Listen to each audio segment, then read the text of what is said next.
It's almost a constant juggle of money and time. I'll make more money if I work more. That's pretty obvious. Do I want to work more? Hell's to the no. Yeah. So then I'm willing to justify taking a pay cut because I want that time off. Good morning. I'm Amy. This is Erin. And we are two of your BizHive queens. So today we are dealing with a topic that one of our BizHive members had asked us to discuss a little bit, and that is growth and expansion, how to move forward and when it might feel right for you. Yeah. And that being said, everybody's going to be different. Every business type is going to be different. When it feels right for you is going to be different from when it feels right for somebody else. So take what we say with a grain of salt, but we can give you a little bit of what worked for us and what we did. So, yeah, and prefacing that by saying Amy and I aren't business experts, so the stuff that we are sharing with you is things that we have experienced in our own businesses and lessons we've learned and turning points. So it's totally personal. Yeah. So it may not work for you, but if something that we say helps, we are happy to help. One of the things that Amy and I were discussing before we hopped on camera is kind of the question was laid out, how do I know how to take my business to the next level? So the way we kind of interpreted that was from a growth standpoint. And using my studio as an example, actually even for Amy, we both talked about how when we started, we were one-woman shows. Yep. And that is when we were the most profitable.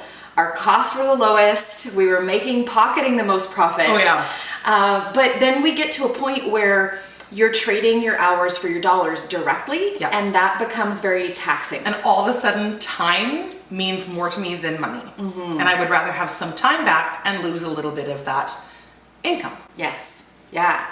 So that was kind of the first point for both of us where we reached that point of taking our business to the next level, which then meant looking at a couple of things. One is, do I hire staff, which is a big undertaking? And then the second is, do I change locations? Do I move into a location that has larger square footage or more rooms, bigger or space, something like that? For myself, I started renting in my movement studio. I started renting a room by the hour. So I was only having to pay for the space when I was using it. That's awesome. Which was totally insanely awesome.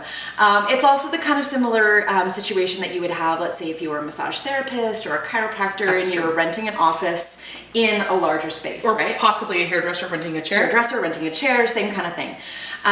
So if you can find that scenario where you're only renting or paying for it in the time that you're using it, super wicked awesome. Yeah. Keeps your costs low, keeps your profits high. But I got to a point where I had the demand for a lot of students, which meant I was renting by the hour a lot. And the challenge I was having at that point in time is I couldn't make the space my own. So I couldn't go in there and decorate it the way I wanted to. I couldn't leave furniture in it the way I wanted to. And I was having enough clientele that I needed more time in there than she was willing to offer. So at that point in time, I looked at then going in on my own lease for a location. Every time you make this leap of expansion, it's going to usually incur more expense, and there will be a point in time where it feels like it might not be worth it. Because you have that time where you've increased your expenses, but there hasn't been enough time layover yet to increase your clientele. There's always going to be that chunk where you are losing a little bit of money before you can gain money. So I think the best strategy to have is wait until you're on that brink where you've got either a wait list going or you're starting to turn away clientele. Like really wait there. Don't over anticipate your growth. And then plan like all get out for your advertising campaign as soon as you've made that leap where you've incurred more expense. Because if you can plan your advertising in advance, you know how to market so that you can fill in that gap in the shortest amount of time possible. Yeah, and then it's a much shorter period of time where you have higher expenses but don't have the higher income. Yes. So there have been times in the last 12 years now where we have had an influx of clientele again, and we've been sitting on that brink of going, okay, we could run 2 classes simultaneously if we had 2 rooms.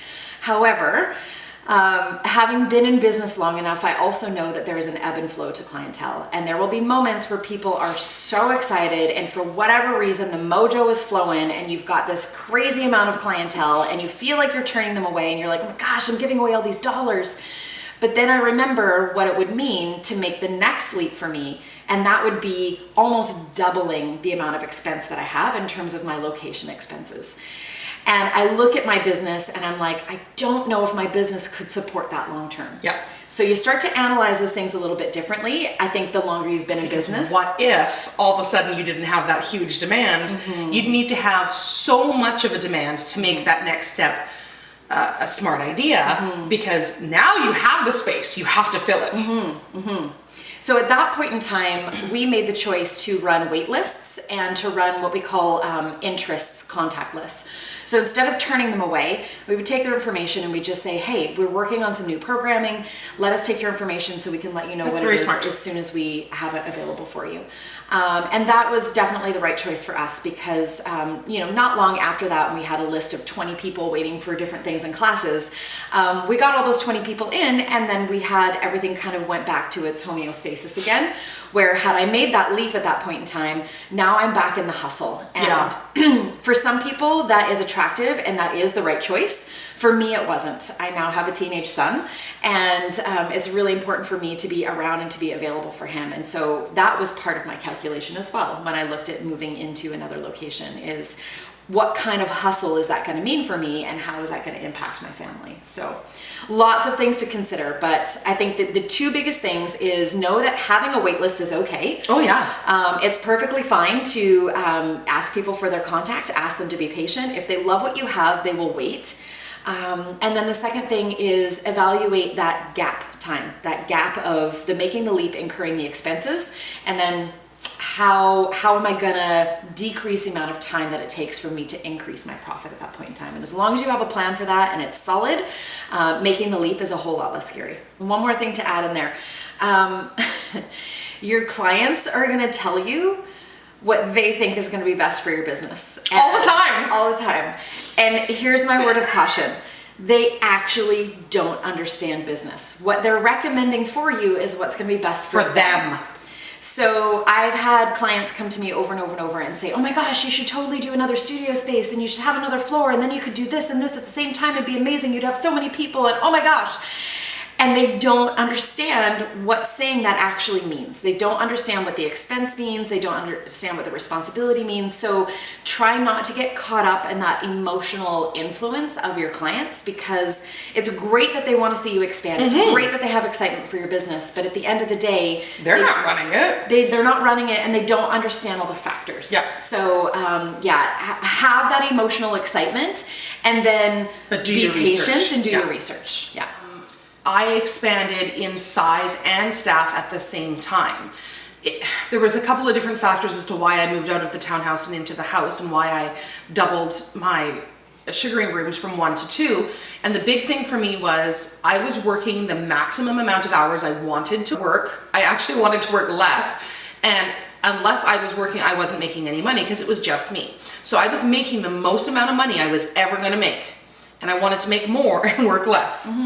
So for me, hiring was the choice, and I had to go to a bigger space. So for a service-based industry or a service-based company like myself, I need to have enough clientele that I can justify hiring a new staff member, but I won't necessarily have enough clientele to justify her wage at the beginning. I just hired another body sugar practitioner. I had enough potential clients contacting me daily for me to say, okay, it makes sense to hire somebody. And looking forward, summer is coming, we're going to get busier. Also looking forward to summer, my current staff are gonna wanna take holidays, so it makes sense that in the spring, I hire and train somebody so that for summer we have extra coverage and we're not stuck. I always lose money when I hire a staff member. That doesn't necessarily mean I shouldn't hire though. If I'm turning away clients daily and I can foresee in the future that my current staff are going to need backup coverage, then it does make sense. But I'm going to have to take that financial hit because when I'm training her, I'm not taking clients, so I'm not getting paid for my time. We go through way more product, and then we have to offer free or discounted services to our clients so that she can train, so she can get good, so she can bring her own clientele in, so that we can both make the money. So there's a couple of months where I'm like, ooh, it's gonna be really tight, but it will work out in the long run because I know that my staff are going to want to take summer holidays. I know that we're going to get busier in the summer, and eventually I do want the business to grow. So you need to look at what works for you and do the research. It also helps that this is my 5th year in business. So I know what the trends are. I know I'm going to get busier in the summer because for the last 4 years I did. If this is my 1st year of business, I wouldn't know that. So in the summer, I take time off. That means I make way less. Yep. But my kids are out of school, and for me, that's a priority. So when my kids are in school, I'll work way more because I don't need the time. So I might as well make the money so that later in life I can take the time. Yeah. So you just have to find what works for you, and it is a juggling act. And you may take 2 steps forward and 1 step back, and 2 steps forward and 1 step back, and 2 steps forward and 1 step back. And when you do take those steps back, it's a little discouraging and disheartening. But when you look at the big picture, you're still forward. Do your research, find out the trends, and look at your numbers. Being acutely aware of how much money you make and how much money you spend will help you justify when to hire, how much to pay them, what discounts to give your clients if you're having them train on them, and all of those things because you don't want to lose money. Yeah. It's a pretty obvious mathematical equation. Yeah. You have to be financially ready to take a bit of a hit when you are ready to take any growth movement. So whether that means you have a bigger mortgage, or whether that means you have a higher bills and more of them, or whether that means you're taking a pay cut so that you can train staff, or now you have another staff person to pay, but you're not quite up there yet. You're going to take a bit of a financial hit, but it does catapult you into growth. Because if you don't grow, you will always just make the same amount of money that you're making, or less by accident. In most situations, you'll end up backsliding. So if you're not focused on growth and expansion of some sort, there's no such thing as maintaining in a business. It's constantly in motion. It's constantly in motion. And if you're not focused on growth and expansion somewhere, you will always find some sort of recession in your business. Always. I made the choice 2.5 years ago to hire a manager within my business. And, in talking about taking a hit in your profits, that was huge for me because I had to commit to her salary for a period of time. It wasn't like an hourly employee where I could just take some hours away or not. Right. She was leaving another job to come and do this. So you had to make it worth her while. Yes. Yeah. Which meant I sat down with my accountant and we looked at what my profit was. We looked at what my takeaway was going to be and how that needed to be adjusted in order to make room for her. But then we also looked at what this meant in terms of my productivity. If she was taking on tasks for me, that didn't always mean that I could just sit at home and do nothing. Oh gosh, no. It meant that I could be productive in a different way that would allow growth for my company. So, there's always that give and take. And I think if you've got a good accountant who can help you digest that stuff, it's hugely, hugely valuable because it's like puzzle pieces. You don't get mad at the puzzle because it's not going together, right? You're like, I'm going to look at all these pieces, and when these pieces fit together, then I know it's the right thing, and then I can keep building the puzzle. Knowing where you are with your finances, how much money comes in, and where it's coming from, and how much money goes out and where it's going to is crucial in so many different aspects of your business that you're going to hear us say this over and over and over in all of the different topics. But if you don't know where your money is coming from and going to, then you don't know how to accurately predict the future. And when you're talking about growth and expansion and how can I take my business to the next level, so much of that is finances. Because you have to know that there's going to be enough money coming in to be able to get you to the next level, and then you're going to have to spend money to get yourself there. So that you can get that added income. So you need to be acutely aware, and that means that you should be constantly involved in your financial overview. So you should be looking at your QuickBooks or your Simply Accounting or your bank account or however you do it. You should be looking at that constantly and watching the trends and watching where the money goes so that you can predict a smooth transition. And if you're not doing that yourself, if somebody else is doing that for you, even though they're doing your books for you and they're doing your accounting for you, you should still have a pretty accurate snapshot at any point in time of where you are, because that's your job. You're not just an employee of your business, you are the CEO of your business. And the CEO's responsibility for that is knowing exactly what's going on financially. It doesn't mean you have to do every bit and piece yourself. but you should really know big picture where you stand at any point in time. Yeah, agreed. I resisted that for a long time. I was not a numbers girl.